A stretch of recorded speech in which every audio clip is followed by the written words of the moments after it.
तुर्की ने नेटो में अपने सहयोगी ग्रीस को धमकी दी और दो टूक बोल दिया कि अगर ग्रीस ने तुर्की को उकसाना जारी रखा तो उसे इसकी भारी कीमत चुकानी पड़ेगी। तुर्की के राष्ट्रपति नेटो में ग्रीस की बयानबाजी से भड़के हुए हैं क्योंकि उनका आरोप है कि ग्रीस नेटो के सामने तुर्की की इमेज खराब कर रहा है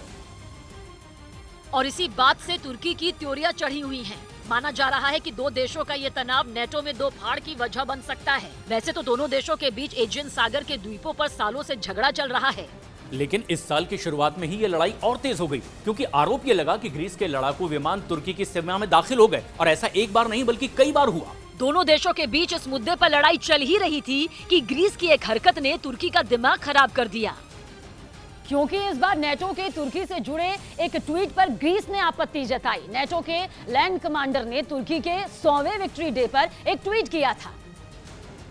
जो 1922 में ग्रीस की सेना पर तुर्की की जीत की याद दिलाता है, क्योंकि तुर्की उसी जीत की याद में विक्ट्री डे मनाता है जिसकी नेटो के लैंड कमांडर ने बधाई दी थी। लेकिन ग्रीस ने नेटो महासचिव के सामने इस ट्वीट पर आपत्ति जताई थी। इसके बाद नेटो के लैंड कमांडर ने तुर्की को उनके विक्ट्री डे पर दिया जाने वाला बधाई ट्वीट डिलीट कर दिया और पहले से झगड़ रहे ग्रीस और तुर्की को लड़ाई की एक और वजह मिल गई। तुर्की के राष्ट्रपति एर्दोआन तो इतना भड़के कि उन्होंने ग्रीस को उसकी करनी की भारी कीमत चुकाने की धमकी भी दे डाली,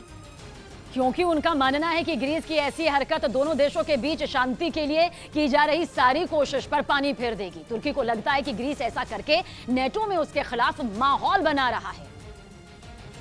और इसलिए इस झगड़े की वजह से नेटो के दो टुकड़े होने का डर है, क्योंकि कुछ देश तुर्की के साथ खड़े हो सकते हैं और कुछ ग्रीस के। तुर्की पिछले 70 साल से नेटो में है, लेकिन यूक्रेन जंग के बाद वो कई मुद्दों पर नेटो के खिलाफ हुआ, जिसमें स्वीडन और फिनलैंड के नेटो में शामिल होने का विरोध शामिल है। तुर्की को डर है कि ग्रीस इन्हीं बातों का फायदा उठाकर नेटो में उसके खिलाफ माहौल बनाएगा, जिसका खामियाजा उसे भुगतना पड़ सकता है। वैसे वो इस साल की शुरुआत से ही ग्रीस पर भड़का हुआ है,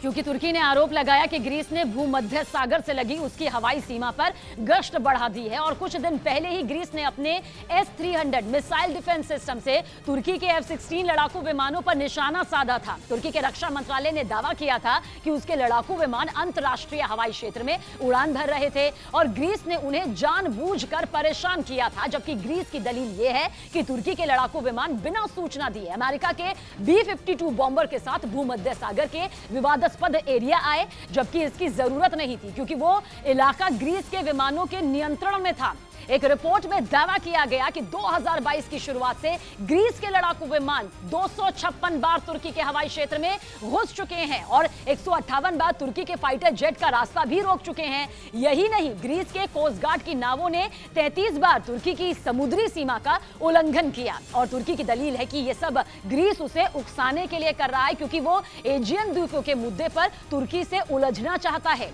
ये द्वीप भूमध्य सागर के हिस्से एजियन सागर में हैं, जो उत्तर और पश्चिम में ग्रीस से और पूर्व में तुर्की से घिरे हैं। एजियन द्वीप 7 हिस्सों में बटा हुआ है। इसका ज्यादातर हिस्सा ग्रीस के पास और कुछ हिस्सा तुर्की के पास मौजूद है, लेकिन ग्रीस समंदर में अपनी सीमा का विस्तार करना चाहता है और अंतर्राष्ट्रीय नियमों का हवाला देकर एजियन सागर में 20 किलोमीटर क्षेत्र तक अपना हक जताना चाहता है, जबकि मौजूदा समय में ग्रीस और तुर्की दोनों के पास समंदर में 11 किलोमीटर का अधिकार है।